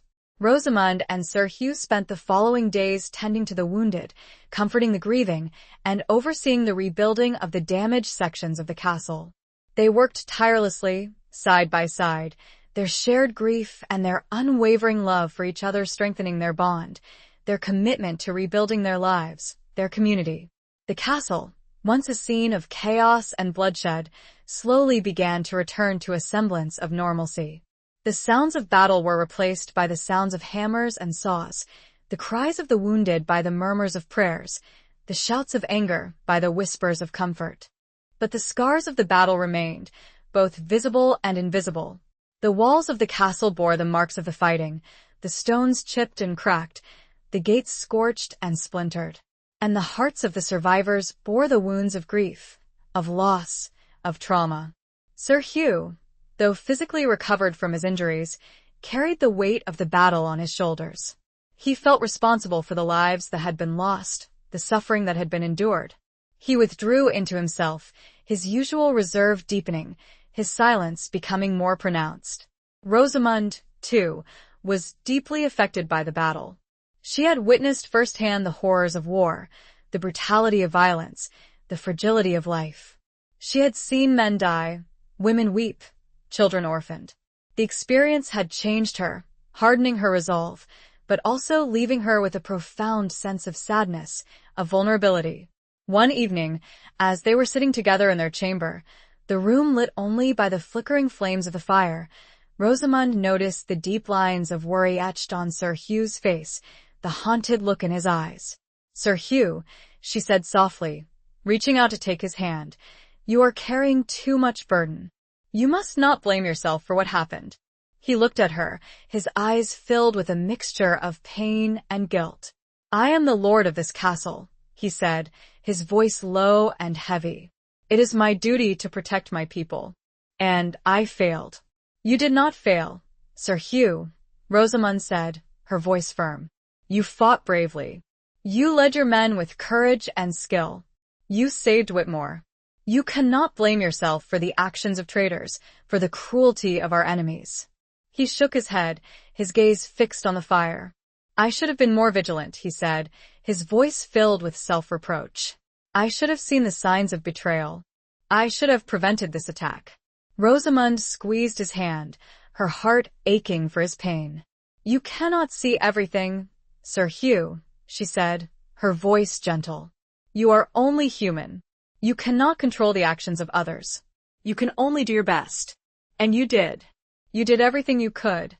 He looked at her, his eyes searching hers, as if seeking reassurance, seeking forgiveness. "But the cost was so high," he said, his voice barely a whisper. Rosamund pulled him close, embracing him tightly, her body offering him comfort, her love a balm to his wounded spirit. "I know, my love," she said, her voice choked with emotion. "I know. But we will heal. We will rebuild. We will remember those we have lost, and we will honor their sacrifice by creating a better future, a future filled with peace and love." He held her close, his body trembling slightly. He buried his face in her hair, his tears wetting her shoulder.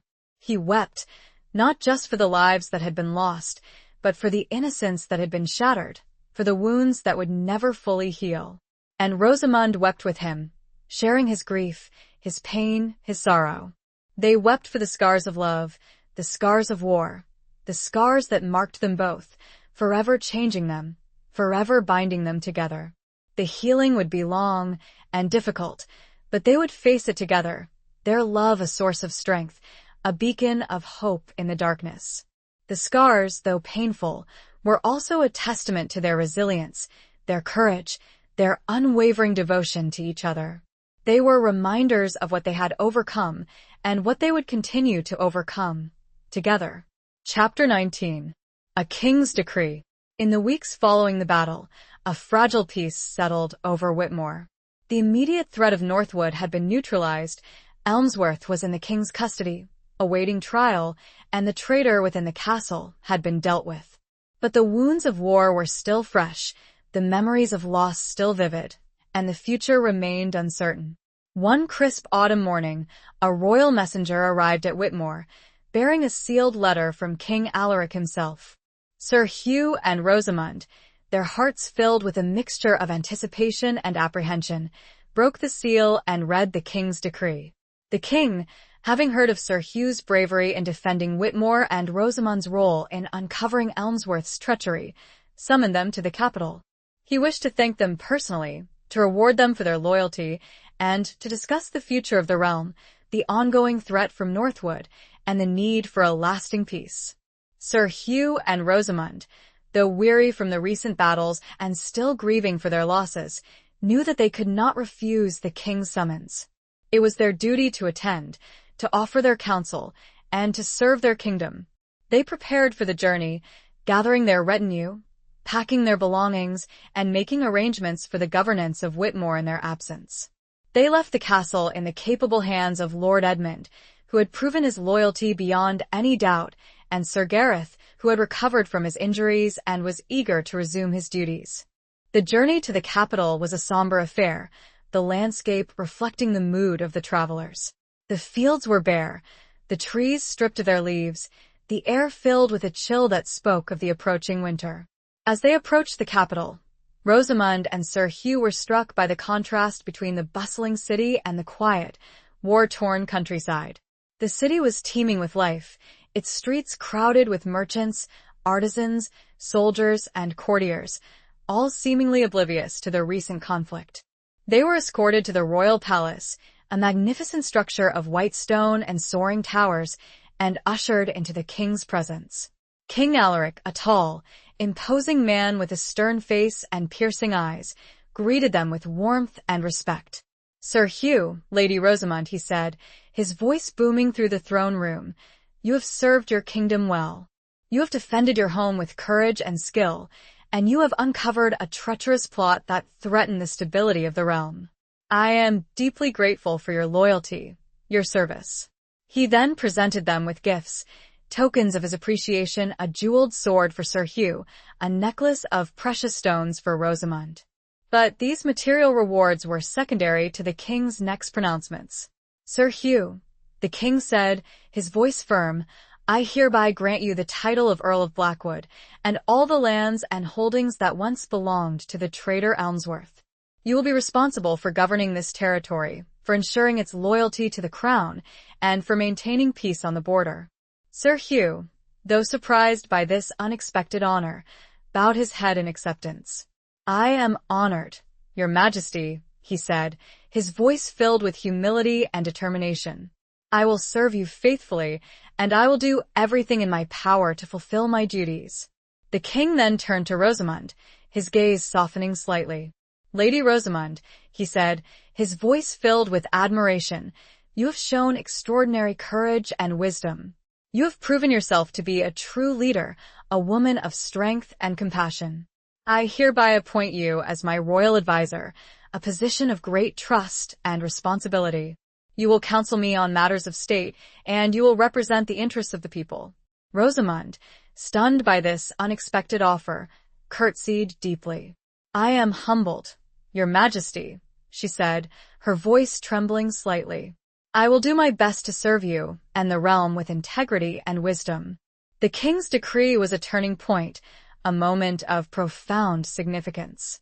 It was a recognition of their courage, their loyalty, their leadership.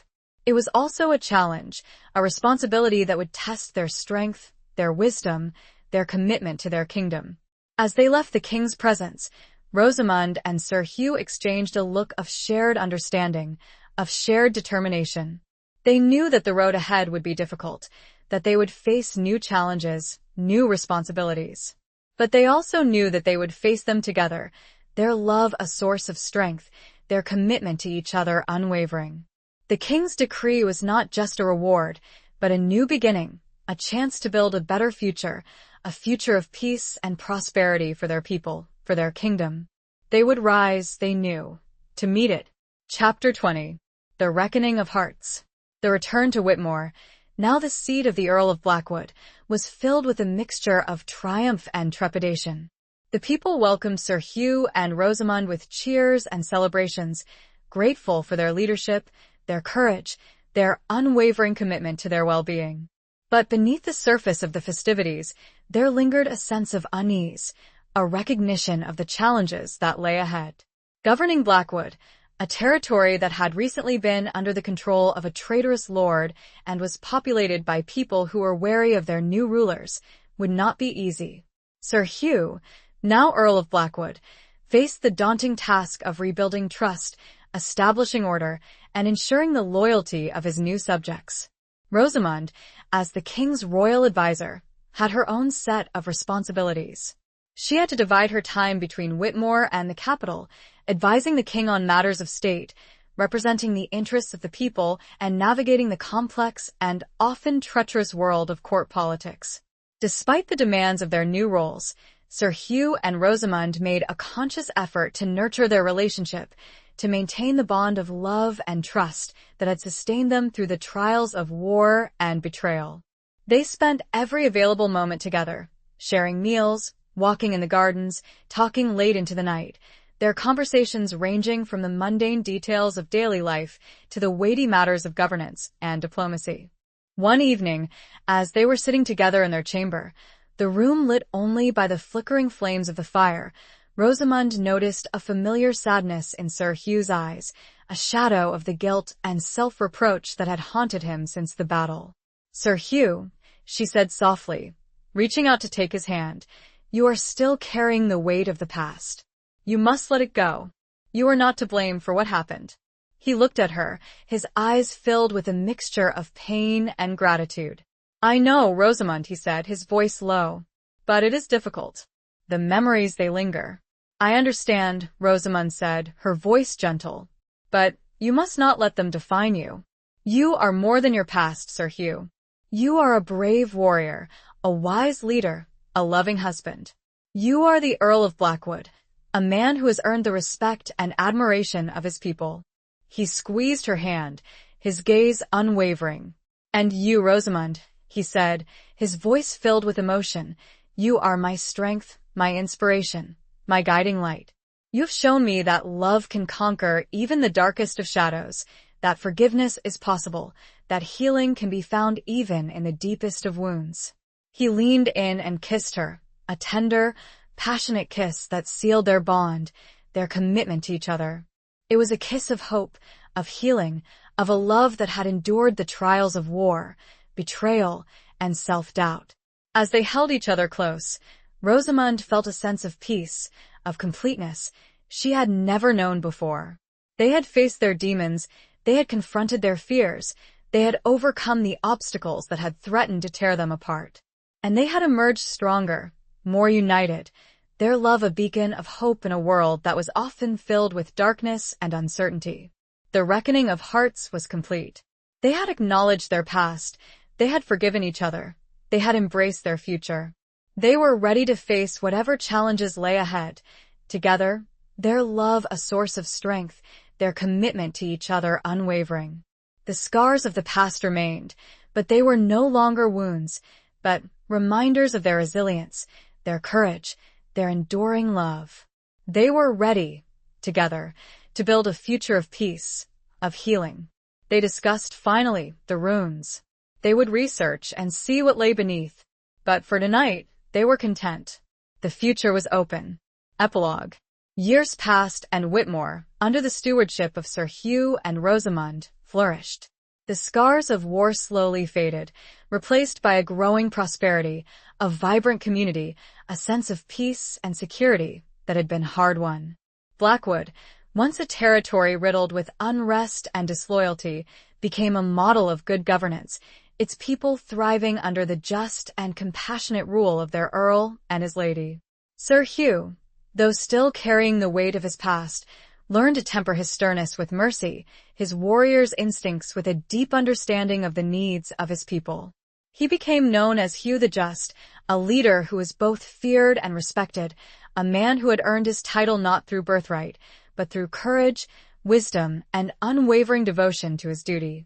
Rosamund, dividing her time between Whitmore and the capital, proved to be an invaluable advisor to the king, her wisdom, her compassion, her keen understanding of human nature earning her the respect and admiration of the court. She became known as Rosamund the Wise, a woman who had broken through the barriers of her time, a woman who had proven that strength and intelligence were not the sole domain of men. Their love, tested by fire and tempered by adversity, continued to deepen, to grow, to become a source of strength and inspiration not just for themselves, but for everyone around them. They had children, a son and a daughter, who inherited their parents' courage, their wisdom, their unwavering commitment to justice and compassion. One evening, many years after the battle that had nearly destroyed them, Sir Hugh and Rosamond, their hair now streaked with silver, their faces lined with the passage of time, stood together on the castle walls, looking out over the land they had fought so hard to protect, the land they had rebuilt, the land they loved. The sun was setting, casting a golden glow over the fields and forests, the sky a tapestry of vibrant colors. The air was filled with the sounds of birdsong, the gentle murmur of the wind, the distant laughter of children playing in the courtyard below. Sir Hugh turned to Rosamond, his eyes filled with a deep, abiding love. "We did it, Rosamond," he said, his voice soft, his hand reaching out to take hers. "We built a better world." Rosamond smiled, her heart overflowing with joy and gratitude. "We did it together, Sir Hugh," she said, her voice filled with emotion. "And we will continue to do so for as long as we have breath in our bodies." They embraced, their bodies leaning against each other, their love a silent testament to the enduring power of the human spirit, the unwavering strength of commitment, the transformative power of forgiveness and hope. The curse, if it had ever existed, was long gone, replaced by a blessing, a legacy of love, of justice, of peace. The scars remained, but they were no longer reminders of pain, but symbols of resilience, of courage, of a love that had conquered all. The sun set, and Whitmore stood tall, a beacon in the growing dusk. And in it, two hearts, once filled with stone and shadow, beat as one, finally and forever, at peace.